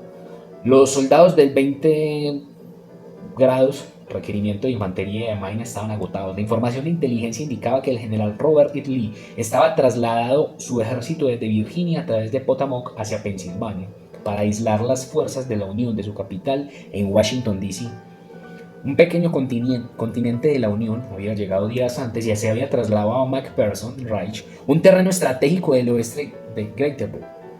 Cuando llegaron, los principales confederados se sorprendieron al descubrir que las tropas de la Unión ya habían tomado posición. Durante los días siguientes, tanto el ejército de la Unión, bajo el comando general George Meade, cuando el ejército confederado reforzaron su posición alrededor de Gettysburg, las fuerzas de la Unión desplegadas a lo largo del terreno elevado conocido como Center Ridge. El Center Ridge se extendía al norte, desde Copper Hills, y bajaba por la cresta hacia Big Little Sorrento del sur, y Lareton. El cementerio Rick se extendía al norte, desde Copper Hills, y bajaba por la cresta hacia Big Little Round al sur. Little Round Top era el trono izquierdo extremo de las filas de la Unión y el más vulnerable de los ataques de los rebeldes. Si los confederados tomaban Little Round Top, podrían atravesar las filas de la Unión y derrotar al ejército de Meade. El 2 de julio de 1863, la batalla ya había comenzado y los múltiples intentos de las fuerzas rebeldes por romper las filas en el Cementerio Ridge habían sido repelidos. Era un momento dado, con la intención de reforzar una posición debilitada de la Unión más del norte. El general John Jerry aleja toda parte sustancial de los hombres de Little Round Top, con lo que dejó el flanco izquierdo expuesto de forma crítica. Cuando Meade se percató del error, envió inmediatamente a su brigada número 1, división, para reforzar las debilitadas defensas. Sin embargo, Lee vio la oportunidad y antes de que su brigada de la Unión pudiera tomar sus posiciones a lo largo de la cresta, ordenó un ataque para la defensa de Little Round Top. Había hombres del segundo régimen de francotiradores de los Estados Unidos, así como el soldado 16 del regimiento de Michigan, el 44 del regimiento de Nueva York, el 83 del corregimiento de Pensilvania y el extremo del flanco izquierdo. 386 soldados de infantería del 20 regimiento de Maiden bajo el mando del coronel Joshua Chamberlain. Chamberlain no era un soldado por excelencia. Justo antes de la guerra, había sido profesor de lengua moderna en Bowdoin College, individuo muy sofisticado, culto y algo sedentario. Estudiaba historia militar y cuando estalló la guerra se ofreció como voluntario. Se le asignó el mandato 20º Regimiento del Maine, que no era considerado una de las principales unidades del ejército. De hecho, la mayor parte de la unidad estaba conformada por soldados reacios, amotinados y reclutas de 2 años. Durante los meses siguientes, Chamberlain hizo todo lo posible para que el 20º Regimiento de Maine estuviera en condiciones de luchar. El 2 de julio, una fuerza numéricamente superior de la División Mayor de General John Hood comenzó a atacar las tropas de Maine. Hood le había ordenado a sus soldados encontrar la Unión Izquierda, darle la vuelta, tomar a Little Round Top. Mientras tanto, la batalla avanzaba. Los soldados confederados parecían dispuestos a derrotar el 20º Regimiento de Maine, que era pequeño. Chamberlain, desde una posición más alta, en la cresta, tomó su fusil y avanzó hacia la línea de regimiento. Previamente herido con un proyectil de cañón, Chamberlain cogió hacia sus hombres, se alineó con la bandera del régimen y gritó: ¡Bayoneta! ¡Avance a la derecha! Con una maniobra de rueda derecha, los soldados del 20º Regimiento de Maine fijaron su bayoneta y arremetieron colina abajo hacia las fuerzas rebeldes que se aproximaban. El nivel de ferocidad y valentía mostrado por el 20º Régimen de Maine fue sorprendentemente que obligó la retirada de los confederados y con ello salvaron a Little Round Top y el flanco izquierdo de las fuerzas de la Unión. La historia registraría más tarde que el liderazgo mostrado por Chamberlain y el día y la valentía de la ruta del 20º Regimiento de Maine salvaron a las fuerzas de la Unión de Gettysburg. Y si Maiden hubiera sido derrotado Gettysburg, es posible que el sur hubiera ganado la guerra civil. Imaginado lo diferente que sería el mundo de hoy si Chamberlain no se hubiera echado a correr al sonido de las armas. Por desgracia, no todos los líderes entienden este concepto y actuar de forma inmediata para abordar el problema. Aceptar la responsabilidad y convertirse en el rostro de la solución. En abril del 2010, cuando la plataforma petrolera Deepwater Horizon explotó en el Golfo de México, mató a 11 hombres y provocó uno de los mayores derrames de petróleo de la historia y de la industria. La empresa matriz tardó en reaccionar en un principio. La CEO permaneció en Londres una vez en vez de viajar a la costa del Golfo de Estados Unidos, donde se produjo el daño. Peor aún, a pesar de que el incidente provocó daños por miles de millones de dólares y trastornó la vida de millones de personas, el CEO minimizó la magnitud del incidente, pues afirmó que el derrame era pequeño, en comparación con un océano muy grande. En lugar de aceptar la responsabilidad y enfrentar el problema, comenzó a expresarse cuando el desastre continuó monopolizando los titulares. Y lo más importante para él, comenzó a tener un impacto en su vida. En cierta ocasión, le dijo a un periodista: ¿sabes qué? Me gustaría recuperar mi vida. No hace falta decir que a la luz de todas las otras vidas que la explosión arruinó, su insensible respuesta no fue bien recibida. Poco después dejó el cargo de CEO. Pero, ¿por qué hay que renunciar a ser el rostro de la solución? Porque si vas a hacerlo, probablemente significa que tuviste alguna relación con el problema. Los buenos líderes entienden que las organizaciones se enfrentan desafíos, por eso te contrataron para dirigir. Acepta el desafío, acepta el hecho de que debes atacar cada problema con vigor y que a veces solo tú, el líder, puedes resolver la crisis institucional más desertante. Nunca rehuyas, nunca retrocedas ante un problema difícil. Mi jefe en Afganistán no estaba nada contento con las bajas civiles, ni debía estarlo. Por fortuna, era un gran soldado y comprendía los desafíos del combate. A mi organización lo llevó mucho tiempo recuperar la confianza de mis superiores y, lo más importante aún, la confianza de los civiles locales y de nuestros colegas afganos. Por el primer paso fue aceptar la responsabilidad de las tragedias y luego abordar el problema de forma agresiva. Correr al sonido de los disparos siempre es arriesgado, tanto a nivel personal como profesional, pero esconderte del problema solo lo empeora. A veces lo único que debemos hacer es arregar las bayonetas y arrojarse hacia la brecha. La sabiduría de la rana. 1. Sea agresivo cuando veas un problema. Haz algo al respecto. Es lo que se espera de un líder. 2. Dirígete a un lugar en el que puedas evaluar mejor la naturaleza del problema y brindar orientación y recursos para resolverlo lo más rápido posible. 3. Comunica tu intención cada paso en el camino. Capítulo 7. Suaspond. Iniciativa es hacer lo correcto sin que nadie nos lo diga. Víctor Hugo.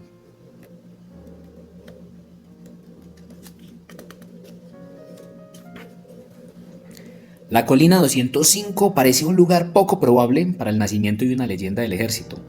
Tras el desembarco de MacArthur en Hinklon el 15 de septiembre de 1950, las fuerzas estadounidenses comenzaron a derrotar el ejército norcoreano, empujándolo por encima del paralelo 38, casi hasta el río Yalu, en la frontera con China. Con el éxito de las tropas estadounidenses y el colapso de las norcoreanas, algunos expertos creían que la guerra terminaría pronto. Mientras la 25ª División de Infantería aventajaba la batalla de río Kuyong al norte y la victoria parecía inminente. Sin embargo, para sorpresa de MacArthur y del ejército estadounidense, las intervenciones chinas lo cambiaría todo el 25 de noviembre de 1950. Se le ordenó a un pequeño contingente de los Rangers que tomara y mantuviera el terreno vital justo al sur del río. Sin ellos, sin que ellos lo supieran, el 39º ejército chino había reunido una defensa enorme en la colina. Los Rangers, liderados por el primer teniente Ralph Puckett, comenzaron a avanzar a campo abierto hacia el terreno elevado de la colina 205, mientras los Rangers ascendían. Los chinos abrieron fuego con metralletas, ametralladoras y armas pequeñas. Con sus hombres completamente expuestos, Puckett llamó a la artillería estadounidense para suprimir los proyectos de los morteros, pero los tiradores chinos estaban camuflados dentro de los fosos de armas y eran difíciles de localizar. El primer teniente debía encontrar la manera de localizar a los artilleros chinos antes de que los Rangers pudieran abrir fuego con precisión. Puckett, que se había colocado al frente de los Rangers en la maniobra, sabía que solo había una cosa que podía hacer. Con total desconsideración por su propia vida, se levantó de su trinchera y salió corriendo al campo abierto, con lo que obligó a los ametralladores chinos a apuntarle. Cuando estos comenzaron a disparar contra el joven teniente mientras corría, los Rangers identificaron sus posiciones y los atacaron. Puckett regresó a su trinchera solo para recuperar el aliento, y luego saltaba y corría hacia el exterior una y otra vez. Con cada carrera de Puckett hacia el terreno expuesto, los Rangers lograron aislar y neutralizar a más ametralladores enemigos. Una vez suprimido el fuego de armas pequeñas, los Rangers procedieron a tomar la colina 205. La historia mostraría que durante los 2 días siguientes, bajo el mando de Ralph Puckett, los Rangers lucharían con valentía contra las oleadas de asaltos chinos, los cuales cobraron la vida de 10 Rangers y dejaron 31 heridos, incluido Puckett. Pero las acciones que condujeron a la captura de la colina 205, Ralph Puckett recibió la medalla de honor. El joven teniente continuó su servicio en Vietnam, donde recibió el servicio más alto de honor de los Estados Unidos, la Cruz del Servicio Distinguido, además de 2 estrellas de plata. Años más tarde, al recordar el heroísmo del teniente Puckett en campo abierto, uno de sus soldados dijo: "Era necesario hacerlo y alguien tenía que hacerlo". Los Rangers tienen un dicho en latín, sua sponte, que significa por tu propia voluntad. En otras palabras, hacer lo que hay que hacer, sin que te lo digan. Con frecuencia existe la creencia equivocada de que los soldados solo siguen órdenes, pero la fuerza del ejército estadounidense radica en que los grandes soldados, los verdaderos y grandes líderes, hacen lo correcto sin que se les tenga que decir. Hacen lo correcto para proteger a sus hombres y mujeres. Hacen lo correcto para preservar la reputación de su unidad. Hacen lo correcto para honrar a su país. Hacen lo que hay que hacer, ya sea que se lo ordene o no. Ese sentido de iniciativa distingue a los grandes líderes de sus mediocres. Nadie le ordena al Ralph Puckett que corriera con imprudente abandono al campo abierto, pero alguien tuvo que hacerlo. Fui testigo de ese nivel de iniciativa en repetidas ocasiones durante la guerra de Irak y Afganistán. El ejército, la armada y la fuerza aérea y la infantería de marina entendían que la naturaleza de batalla requería de los generales y los almirantes que permitieran a los suboficiales subalternos y reclutas tomar decisiones difíciles en combate. Debíamos delegar la responsabilidad porque simplemente no sabía el suficiente número de oficiales superiores para supervisar todas las opciones tácticas. Teníamos que confiar en que las bases hicieran lo correcto.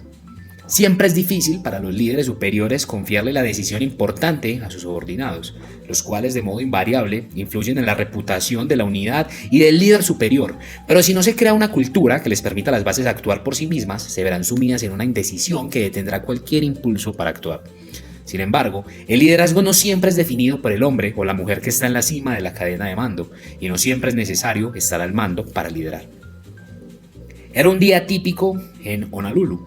El cielo estaba despejado y la cálida brisa tropical acariciaba con suavidad las palmeras y el agua de la isla de Ford era de un azul majestuoso. Como capitán de la Armada y comodoro del Grupo 1 de Guerra Naval Especial, llegué a la isla Ford, Hawái, en 1998 para dedicar un edificio en honor a mi amigo cercano, el teniente comandante Moki Martin. Él nació y creció en Hawái y tuvo una destacada trayectoria con Navy SEAL. Moki, veterano de Vietnam, era el hombre rana por excelencia. Durante su carrera fue un guerrero de combate condecorado en gran medida, un experto en todas las armas de arsenal, con paracaídas y un buceador increíble y un atleta excepcional. Por desgracia, en 1983 se vio involucrado en un accidente en bicicleta que lo dejó paralítico del pecho para abajo. Había pasado los últimos 15 años en silla de ruedas. El gran hangar interior donde se llevaba a cabo las ceremonias estaba decorado con las banderitas rojas, blancos y azules. Las banderas de barras y estrellas a los lados de los estados de Hawái estaban colocados dentro del podio. En el evento se reunieron más de 200 asistentes entre visitantes y SEAL. Filas y filas de sillas estaban dispuestas frente al podio y los SEALs y los marineros estaban todos en formación apretada en la parte trasera del hangar. Después de la pompa ceremonia habitual, me acerqué al podio para dar mi discurso, cuando Moki se acercó al micrófono que estaba colocado a cierta altura para que pudiera hablar sentado de su silla de ruedas. Cuando comenzó, fue evidente que los organizadores no habían colocado el micrófono de forma correcta, ni siquiera la primera fila podía escuchar los comentarios de Moki. De inmediato me di cuenta de que debía levantarme de mi silla, cruzar frente a los otros dignatarios y con torpeza colocar el micrófono en su lugar. Moki apenas empezaba a agradecer a la gente, pero si yo no actuaba pronto, la audiencia se perdería de sus comentarios inspiradores. Cuando comencé a levantarme de mi silla, un joven SEAL vestido con uniforme blanco rompió filas y pasó justo a los 200 asistentes y directo hacia el micrófono. Se puso firme, saludó al teniente comandante Martin, ajustó el micrófono, volvió a solucionar, dio media vuelta y regresó a la formación. No nos perdimos ni un solo momento de la charla de Moki. Una vez terminó la charla, me acerqué al joven SEAL y le agradecí su pronta acción. Él me respondió: señor, había que hacer algo y nadie más lo estaba haciendo. Entonces, pensé desde ese día, quizás es la mejor respuesta al liderazgo real que jamás haya escuchado. Nadie más lo hacía, así que dependía de mí. Esa es la esencia de Squad Spawn. El verdadero liderazgo no siempre se trata de ser el responsable durante una crisis existencial. No tienes que ser Ralph Puckett, corriendo en campo abierto mientras el enemigo intenta dispararte. A veces el verdadero liderazgo solo consiste en hacer lo correcto cuando nadie más lo hace. Cuando tomas acciones por tu propia cuenta, marcas la pauta para la organización. Les comunicas a los demás que se espera iniciativa en la empresa y que con suerte esta será recompensada. Esto les da a los empleados una sensación de empoderamiento, les da un sentimiento de pertenencia. Cometerán errores y estos tendrán repercusión, pero te garantizo que con los errores que accionan tienen muchas menos consecuencias de inacción. La sabiduría de la rana. Fomenta una cultura de acción, permite que las bases tomen la iniciativa y solucionen los problemas que deben abordarse. 2.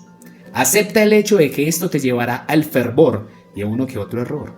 Este exceso de entusiasmo es mejor que una cultura de inacción. Elogia a quienes intentan resolver los problemas por sí solos, incluso si los resultados no son los esperados. Capítulo 8. Quien se atreve, gana. Es mejor pecar de audaz que de cauteloso. Alvin Toffler, escritor estadounidense y futurista. Vi mi reloj y faltaban 30 minutos para el lanzamiento. La lata de color anaranjado brillante de la bebida energética Ryder que había sobre mi escritorio estaba casi vacía. Bebí un último sorbo, me levanté y me dirigí hacia el Centro de Operaciones Tácticas STAC, por sus siglas en inglés. Era una pequeña sala sin ventanas y tiborrada de grandes pantallas planas que proyectaban información sobre la misión de aquella noche. 20 personas estaban sentadas en sus escritorios, tenían la mirada fija en las pantallas de sus computadoras y coordinaban instrucciones de último momento. La sala estaba llena de actividad, pero con muy poco ruido. Nadie se percató siquiera de mi ingreso al centro de operaciones. Eso estuvo bien. Necesitábamos estar concentrados, pues esa noche sería la misión más importante de su vida. Si nos equivocábamos, cargábamos con el peso del fracaso por el resto de nuestros días. Si lo hacíamos bien, sería un legado del que estaríamos orgullosos. Tenía que hacerlo bien. Muy bien, Chris, es hora de irse, anuncié. Chris Faris, mi sargento mayor al mando, y el soldado de mayor rango de la organización estaba inclinado sobre los hombros de uno de los analistas de inteligencia. Asintió con la cabeza, miró al joven, sonrió y le dio una palmada en la espalda. Después se reunió conmigo en la puerta. ¡Maldita sea! Estos chicos son buenos, reconoció Faris. Bueno, más le vale que lo sean, respondí. Hay mucho que depende de ellos en este momento. Faris y yo salimos del sofocante edificio y un pico de concreto al aire de la noche. Después del anochecer, Afganistán tiene un olor singular. El aire es fresco y limpio, puesto que sus vientos vienen de las montañas y llegan a los valles, y sin embargo hay un aroma distintivo al de la vida humana, el sudor, el humo, la tierra de madera que atraviesa la pureza de la naturaleza y aviva los sentidos. Nuestra base de Jalabaj estaba rodeada de la vida. Miles de afganos vivían en la ciudad cercana, cocinaban, cuidaban a su ganado y cuidaban a las familias. Para ellos, el 1 de mayo del 2011 era solo una noche más, pero para quienes formábamos parte de las operaciones Lanza de Neptuno, esa era la noche en la que esperamos capturar a Osama Bin Laden. Vi de nuevo mi reloj, 20 minutos para el lanzamiento. Faris y yo caminábamos desde el TOC, cruzamos un patio con palmeras bajas y gruesas, seguimos por una banqueta rota y llegamos a un área abierta en la que los SEALs realizaban los últimos preparativos antes de dirigirse a los helicópteros. Una llama inmensa ardía en el pozo del fuego y la música sonaba a todo volumen de un equipo de sonido cercano. Al acercarme a la reunión de hombres fuertemente armados, el jefe maestro del escuadrón SEAL apagó la música y les ordenó a todos que se reunieran. No se sentía tensión en el aire, eran solo hombres serios preparándose para llevar a cabo una misión seria. Todos eran conscientes de que el resultado de esta misión, fuera victoria o fracaso, los definiría para siempre. Los SEALs se quedaron en silencio, mirándome. Le hice una seña a Faris para que dijera algunas palabras. Él había estado en combate desde que tenía 18 años y entendía mejor que yo la mentalidad de aquellos hombres que se preparaban para abordar los helicópteros. Todos en la formación conocían los antecedentes de Chris. Fue condecorado con la Estrella de Plata por su heroísmo en el infortunio incidente que la caída del helicóptero Black Hawk Doe. Había servido en Bosnia y durante los últimos 10 años había formado parte de una fuerza de operaciones especiales de élite del ejército estadounidense en Irak. Sin duda, tenía el respeto de los SEALs y ellos escuchaban con atención. Aunque era mayo, la temperatura de Jalabaj era lo suficientemente baja para justificar una fogata. Faris se acercó hasta y apoyó la bota en una de sus rocas exteriores con su complexión media, cabello negro ondulado, mandíbula cuadrada y ojos oscuros y penetrantes. Faris hizo una pausa y miró a los 24 hombres reunidos a su alrededor. Fijó por un momento la vista al suelo para ordenar sus pensamientos. Hay dos Black Hawk Doe, uno en Somalia en el 93 y otro en Irak en el 94. El autor se refiere al de Somalia, en la batalla del Mogadiscio en 1993. Caballeros, nuestros colegas británicos tienen un dicho. Hizo una nueva pausa y observó de un extremo al otro del semicírculo con lentitud. Quien se atreve gana. Esta noche se atreverán en grande y sé que saldrán victoriosos. Quien se atreve gana. 4 palabras que se suman en el espíritu de cada gran unidad de comando. Y 4 palabras que diferencian un gran líder de uno promedio. En 1942, un larguirucho y joven oficial británico llamado David Stirling convenció a sus superiores de que un pequeño grupo de comandos podría atacar a las fuerzas Panzer del general Erwin Rommel en el norte de África y lograr efectos devastadores. Stirling llamó a sus comandos especiales aeroespacial SAS, por su sigla en inglés, para ocultar su verdadera misión. Después de múltiples intentos fallidos por tierra y paracaídas, se apoderó de 18 jeeps, los equipó con metralladoras y emprendió ataques contra los depósitos de combustible y los aeródromos alemanes en el transcurso de 1942. El mismo Stirling dirigió incursiones de golpe y fuga detrás de las filas alemanas. Rommel se refirió a Stirling como el mayor fantasma, debido a su capacidad para llegar detrás de las filas alemanas y salir sin ser detectado. Más tarde, Stirling sería capturado, pero escapó y fue recapturado. Sin embargo, con el tiempo, sus comandos SAS ganarían un estatus legendario en el norte de África. Cuando se refirió que desarrollará un lema para SAS, Stirling le dijo la frase en latín: "Quiodet undicipur", quien se atreve gana. Justo el día previo a la ejecución de la misión Bin Laden, el presidente Barack Obama me habló por teléfono al cuartel general de Braham, en Afganistán, para desearme buena suerte a los SEALs y para mí. Aprecié su llamada mucho más de lo que él podía haber imaginado, porque entendí la inmensa presión bajo la que se encontraba. Durante los últimos 7 meses, la unidad de inteligencia había trabajado para averiguar el hombre alto que paseaba por el interior del complejo de Abbottabad, Pakistán. Era Bin Laden, pero aún con todos los recursos a nuestra disposición, no había forma de garantizar que el paseante fuera el cerebro detrás del 11 de septiembre. Esto significaba que el presidente de Estados Unidos debía tomar una decisión basada en la información insuficiente. La decisión de enviar a los 24 SEALs y 4 helicópteros a un país soberano, a un complejo que estaba a casi 5 kilómetros de West Point, Pakistanía, a casi 5 kilómetros del importante batallón de infantería y a 1.5 kilómetros de la estación de policía. Si la decisión hubiera sido errónea, el hombre que paseaba por el recinto no fuera más que un pakistaní alto, habría sido el final de la carrera política de Obama. Tendría que cargar con el peso del fracaso de la misión por el resto de su vida, sin mencionar las vidas que podríamos perderse en ambos lados durante la misión. Era un riesgo enorme, pero el presidente sabía que debía correrlo. Admiré sus agallas. Quien se atreve gana. Por lo más importante es que admiré su intelecto, que el comprender la naturaleza de los riesgos que estaba asumiendo. Debido a los innumerables libros y películas sobre los Navy SEALs, existe la creencia errónea de que cuando se nos asigna una misión, solo tomamos nuestras armas y ejecutamos. La película no contempla el tiempo con el guión para mostrar toda la planificación y preparación que una operación conlleva. Nadie leería los libros de la mitad de los capítulos tratándose sobre el proceso de planificación militar. Lo que quieren los lectores y la audiencia es acción. Quieren ver las proezas, los actos heroicos, el increíble drama y el desarrollo del combate. Pero ¿quién quiere ver a su grupo de tipos con marcadores de colores y pizarrones blancos dibujando una gran cantidad de acción detallado? Atreverse a grande no significa correr riesgos innecesarios. Cualquier fanfarrón puede ser arrogante con la vida, el dinero y el futuro de los demás, ya sean de los negocios o en combate. Lo que en verdad significa atreverse en grande es tener la audacia de ir más allá, aprovechar una oportunidad en donde otros retrocederían ante el peligro. Y es ahí donde radica la sabiduría de un gran líder, pues en consciente de uno debe reducir el riesgo a un nivel manejable, un nivel que sea proporcional a la formación o el talento de quienes ejecutan la tarea. Durante las 3 semanas previas al ataque de Bin Laden, el equipo dedicó el 75% de su tiempo a planificar la misión. Contábamos con amplia información de inteligencia sobre las defensas aéreas integradas pakistaníes, la policía, el ejército, el terreno, el clima y el complejo de Bin Laden. El plan que veamos constaba de 165 fases y en cada una estaba considerada cualquier necesidad de capacitación. Cada pieza de equipo necesaria, cada déficit de inteligencia y cada contingencia posible. Intentábamos no dejar nada al azar.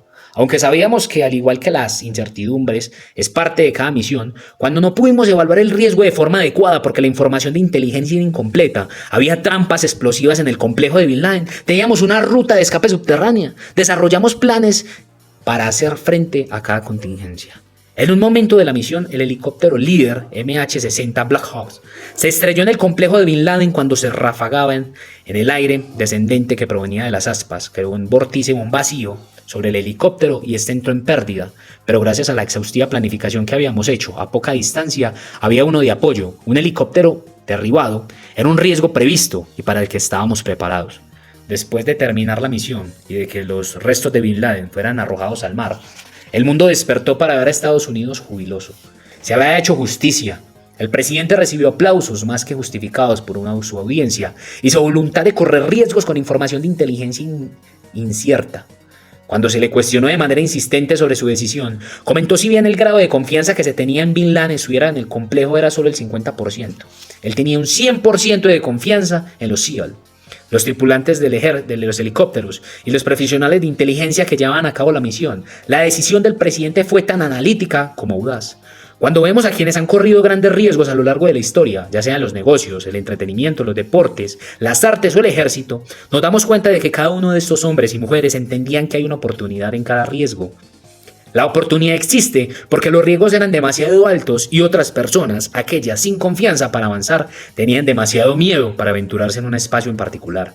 Sin embargo, para cada hombre y mujer exitosos, hay 10.000 fracasos. Pero, ¿qué distingue los exitosos de los fracasos? En 1991, estudiaba en la Escuela Naval de Posgrado en Monterrey, California. Durante años trabajé en el desarrollo de una teoría de operaciones especiales. Quería saber por qué dichas misiones tenían éxito a pesar de que se extrañaban en riesgo excepcionalmente alto. Su audacia era suficiente para sí misma para triunfar. Sus comandos eran tan superiores a los enemigos que era de esperarse que se ganara la batalla. Su tecnología era tan excepcional que les daba una ventaja abrumadora. Al final resultó, esos factores eran necesarios, pero normalmente suficientes para el éxito. En cada caso, quien se atreve gana. Tuve que ser respaldado por quien planifica y prepara, gana. Solo atreverse de una planificación y preparación exhaustiva de los líderes en operaciones especiales eran capaces de identificar los principales factores de riesgo y así desarrollar opciones para abordarlos. Para quienes observaban desde afuera, los riesgos parecían enormes. Sin embargo, para quienes estaban dentro, eran manejables. Todo gran líder debe mostrar sentido de audacia, pues la base no quiere seguir a un alma tímida. Estos líderes deben de estar preparados para actuar cuando otros son débiles y temen el fracaso. Ellos deben asumir el lema, quien se atreve gana, pero ninguno debería confundir la audacia y el entendimiento con el descaro y la insolencia. Lo primero está bien, lo segundo conducirá al fracaso. La sabiduría de la rana. 1. Busca oportunidades para tomar riesgos. Ningún gran líder ha sido tímido y débil. 2. Mitiga el riesgo mediante una planificación y preparación exhaustiva. 3. Aprende de sus errores y prepárate para asumir el siguiente gran riesgo. No dejes que un solo fracaso te defina.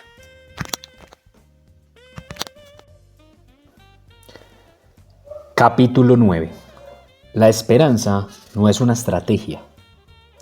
Lo principal no es establecer una meta, sino decidir cómo harás para alcanzarla y seguir con ese plan. Entrenador Tom Landry. La gran pantalla estaba apoyada torpemente contra la pared, aún a la espera de que lo atornillaran al concreto. En ella, dispuesta de una cuadrícula, habían varios oficiales de alto rango de la comunidad antiterrorista de Washington.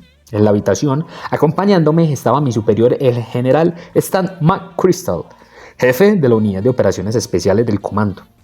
Era febrero de 2004, McChrystal y yo habíamos hecho escala en Doha, Qatar, para sostener una videoconferencia con nuestros colegas de las agencias vinculadas. McChrystal, con la mirada fija en la pantalla, dijo: tenemos la intención de construir una red de operaciones especiales y operadores de inteligencia en todo el mundo para contrarrestar a la red de Al-Qaeda que está creando. Hizo una pausa. Necesitamos una red para derrotar a otra red, enfatizó McChrystal, ahora con más fuerza. Esa es la tarea bastante compleja, dijo alguien. No sé si se puede lograr, pero nuestro departamento está de acuerdo con esto, respondió alguien más. ¿De dónde vas a sacar toda esa gente?, preguntó el representante del Pentágono. No lo sé, Stan, dijo un hombre, moviendo la cabeza. McChrystal ordenó sus pensamientos. Bueno, no solo pretendemos construir una red alrededor del mundo, sino que también necesitamos que cada uno de ustedes nos proporcionen a su mejor gente para que podamos crear un grupo de trabajo interinstitucional. Observé en silencio como varias personas en la pantalla pusieron los ojos en blanco y se rascaron la cabeza. Mira, Stan, apreció lo que estaban tratando de hacer. Es una gran visión la tuya, comentó uno de los hombres de mayor rango, pero no estoy seguro de cómo lo vas a hacer. Los demás asintieron. Bueno, todos te apoyamos, dijo el hombre mayor, sin gran convicción. Y esperamos lo mejor, esperamos lo mejor, esperamos lo mejor. Cuando las imágenes se desvanecieron, McChrystal se levantó de su silla, tomó un plumón, se dirigió al pizarrón y juntos comenzamos a trazar un plan. La esperanza no sería nuestra estrategia. Existen ciertos debates sobre el origen de la cita. La esperanza no es una estrategia. La escuché por primera vez cuando era joven en el Teniente Seal en el 85. En ese momento cometí el error de decirle a mi jefe que después de toda nuestra planificación y entrenamiento estaba que la misión saliera bien. Con gran rapidez se abalanzó sobre mí y me dijo que si la esperanza era mi estrategia, era probablemente que la misión fracasara. Acto seguido me envió de regreso a la sala de planificación para asegurarme de que yo hubiera considerado todos los factores de riesgo. Algunos han atribuido la cita de Vince Lombardi, el entrenador, era el capataz por excelencia y no dejaba nada al azar al elaborar sus planes de juego para los Green Bay Packers en 2001. Rick Page publicó el Beats Leader titulado Hope is not a strategy, it is 6K to winning the complete sale. La esperanza no es una estrategia. Las 6 claves para cerrar una venta compleja. Era un libro de negocios, claro está, pero las implicaciones para cualquier líder con una visión eran las mismas.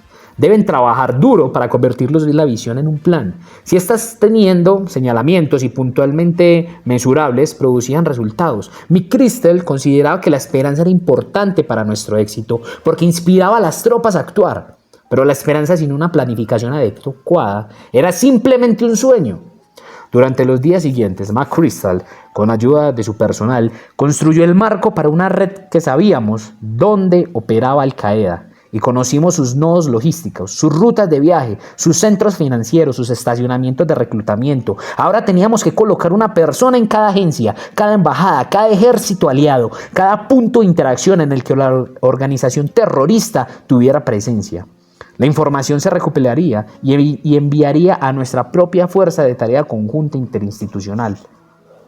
Un grupo de los mejores y más brillantes operadores, especialistas de inteligencia y profesionales encargados de hacer cumplir la ley que pudimos reclutar. En el transcurso de los siguientes 5 años, Stan McChrystal construyó una de las organizaciones militares más efectivas de la historia de la guerra. Red operacional especial que creó junto con sus oficiales y subordinados, que se extendió a todas sus instituciones importantes del gobierno de los Estados Unidos y a la mayoría de nuestros aliados antiterroristas. No exagero al decir que la Fuerza de Tarea Conjunta Interinstitucional de McChrystal no solo salvó las vidas de miles de estadounidenses y de nuestros amigos, sino que también interrumpió complots terroristas, fraudó a piratas, desplazó a dictadores y puso tras las rejas a hombres malvados. Todos gracias a que Stan McChrystal y su equipo no confiaban en la esperanza como estrategia. Resulta evidente que un líder debe tener una visión, desarrollar una estrategia y poner en marcha un plan para hacerlo la realidad. El concepto es simple, la ejecución extremadamente difícil. Lo es porque requiere toda la atención de un líder y como suele ocurrir a todos los líderes, cada día hay cientos de miles de distracciones que desvían su atención. Durante mis etapas al mando descubrí que un líder puede realizar solo 2 o 3 tareas importantes durante su mandato. Si abarcas demasiado con su atención, no lograrás nada grandioso, porque solo tú puedes mantener a la base enfocada en las grandes tareas. Solo tú, el líder, puedes garantizar que la mano de obra, los recursos, las finanzas y la energía estén ahí para aprender los grandes trabajos. Nunca subestimes el poder de la esperanza. No está en lo que inspira, en lo que anima, es lo que fortalece. Sin ella no se puede lograr nada que valga la pena. Pero la esperanza por sí sola no es más que una ilusión. Combínala con una estrategia sólida, un plan detallado y mucho trabajo duro. De este modo, nada estará fuera de tu alcance. La sabiduría de la rana. 1. Ten una visión que diga qué vas a hacer. Debe ser atrevida e inspiradora. 2. Ten una estrategia que diga cómo lo vas a hacer. Hazla clara y concisa. 3. Ten un plan que muestre quién es responsable y los detalles de su implementación. Todos deben estar vinculados.